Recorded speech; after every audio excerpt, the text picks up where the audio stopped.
Just kidding. It's me, and I'm back to do another review of A Paperback from Hell, which I will be doing all summer, one per week.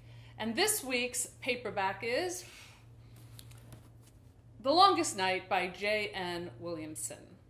Now, I wish this book lived up to its fabulous cover, but alas, it doesn't.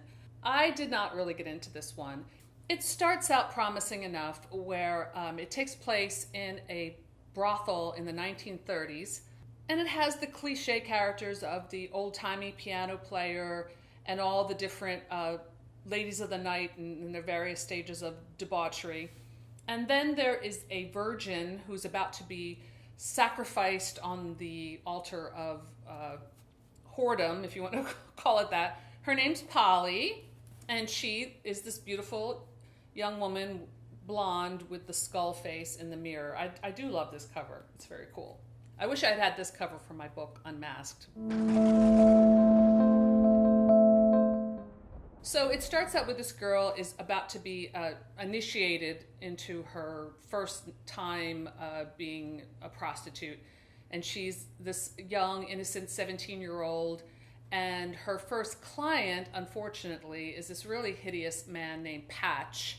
And he has a patch over one eye, which is missing, and like a burned face, and he's disgusting. And as hideous as he looks, he's even worse acting.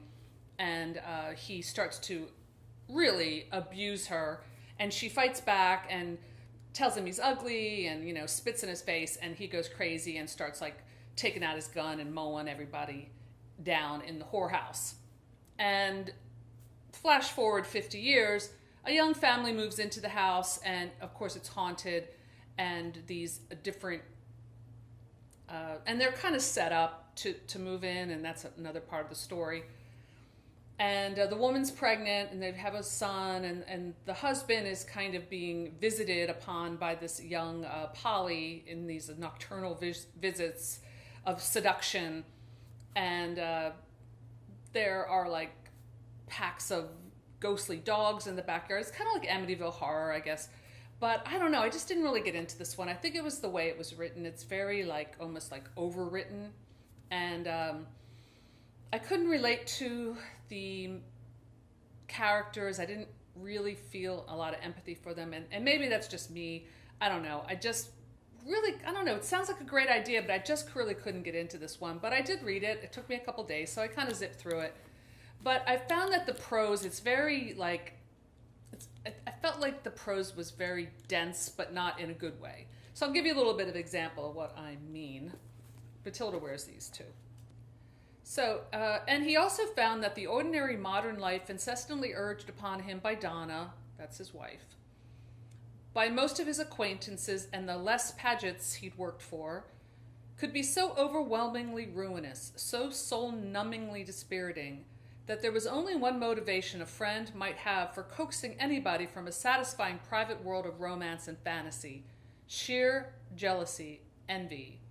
Because they feared their own inner urges would one day triumph, and they might not find their way back to the genuine, the down-to-earth, the hellish. I actually like that sentiment and what that is expressing there. I think it's a cool idea. But the whole book is kind of like that, and it's, I don't know. He's written, I guess it's a he, might be a she, I'm not sure. But there are a lot of titles under this author, and maybe I'll try another one and I'll like it better. But that one I'm a little bit like, didn't quite live up to the cool cover. So anyway, Batilda will be back next week with more Paperbacks from Hell. Until next time, I'll see you in Regina's.